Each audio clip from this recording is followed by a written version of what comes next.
여러분은 삶의 의미를 무엇에서 찾으시나요? 지금 하는 일, 여행에서 겪는 새로운 경험, 가족, 친구, 혹은 직장에서 또 학교에서 만나는 선후배와의 관계. 이런 것들이 삶의 의미가 되고 보람을 찾게 되는 일입니다. 그런데 만약 지독한 고통과 고난 때문에 무엇인가를 간절히 찾아야만 견딜 수 있는 상황이라면 어떨까요? 정신분열을 겪었지만 그림이 있었기에 생의 의미를 찾았던 빈센트 반 고흐. 가난에 더해 음악가로서 듣지 못하는 불운을 위대한 음악으로 승화시킨 베토벤. 이들처럼 삶의 의미는 역경을 이기는 힘이자 내가 사는 이유입니다. 오늘 들려드릴 이야기의 주인공도 사회적 편견을 극복한 여성 과학자입니다. 그녀는 자신이 선택한 길 위에 놓인 장애물을 힘들게 하나씩 헤쳐나가는 과정을 이 랩걸 책에 담았습니다. 과학자로서 위대한 상을 3차례나 받았지만 삶의 의미에 관한 탐구는 여전히 진행 중인 호프 자런의 이야기입니다.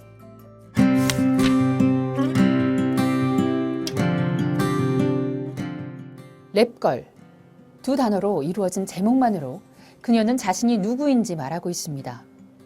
자의반, 타의반. 그녀는 대부분 시간을 실험실에서 보냅니다.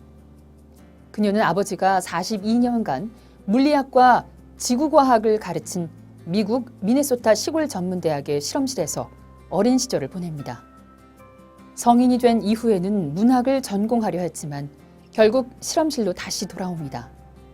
실험실이란 공간은 곧 그녀의 출발점이자 지금의 자신을 만든 장소입니다. 사람은 식물과 같다. 빛을 향해 자라난다는 의미에서 말이다. 과학을 선택한 것은 과학이 내가 필요로 하는 것을 줄 수 있었기 때문이다. 가장 기본적인 의미의 집, 다시 말해 안전함을 느끼는 장소를 내게 제공해 준 것이 과학이었다. 이렇게 말하는 호프 자런에게 실험실은 삶의 의미를 찾는 공간입니다. 그리고 과학은 인생 전부를 바쳐 걷고자 한 길입니다.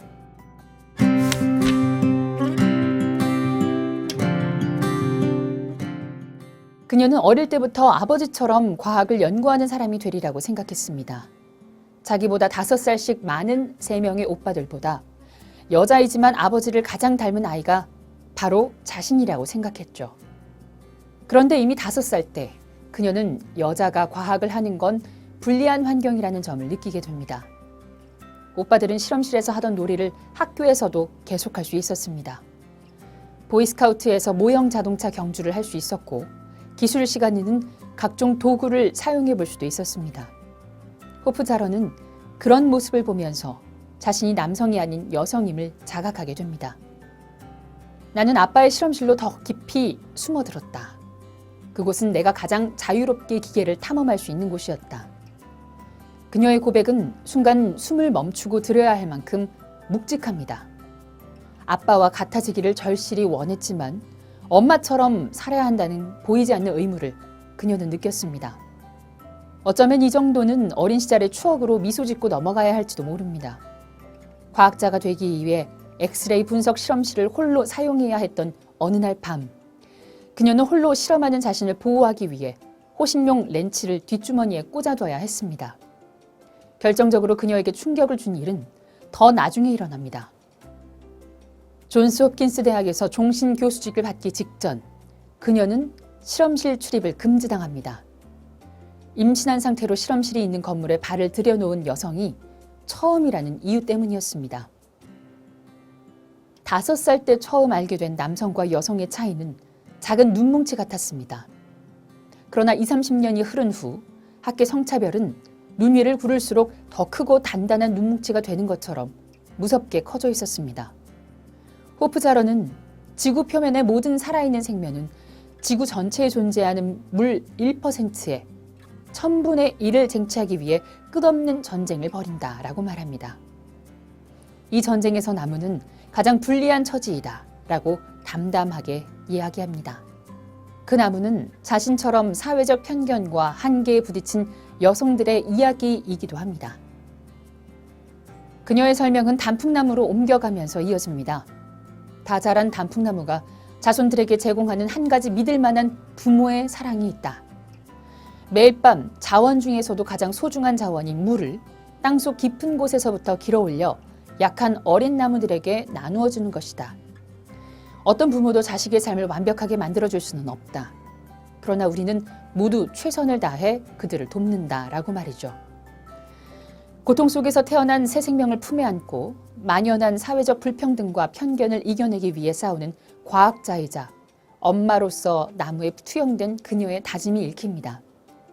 더 나은 세상을 위한 징검다리 하나를 놓기 위해서 그녀는 그렇게 앞으로 나아갔습니다.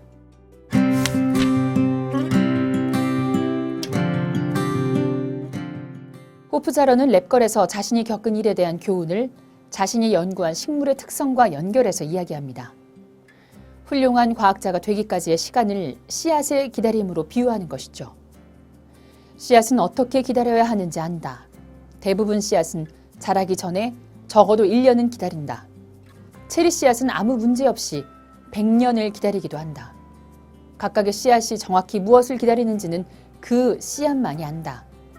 씨앗이 성장할 유일무이한 기회, 그 기회를 타고 온도와 수분, 빛의 적절한 조합과 다른 많은 조건이 맞아떨어졌다는 신호가 있어야 한다 라고 말합니다.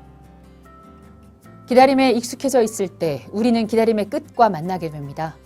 마침내 만난 기다림의 끝은 곧 모든 시작을 의미합니다. 우리는 모두 단 한 번의 기회를 만난다.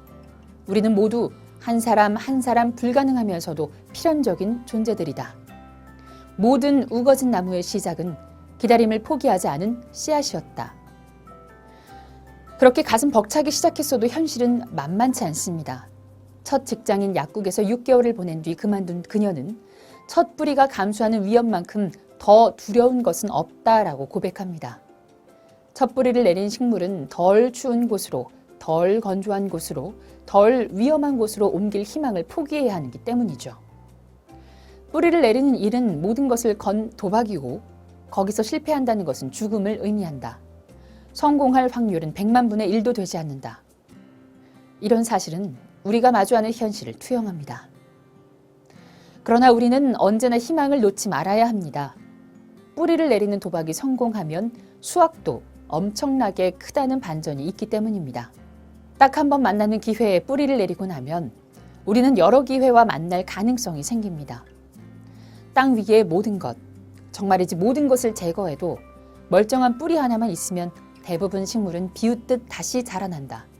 그리고 그런 회생은 한두 번에 그치지 않고 계속해서 반복된다.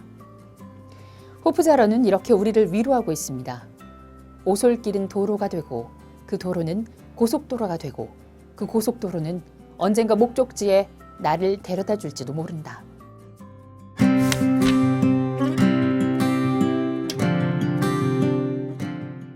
호프자러는 성공한 여성 과학자입니다.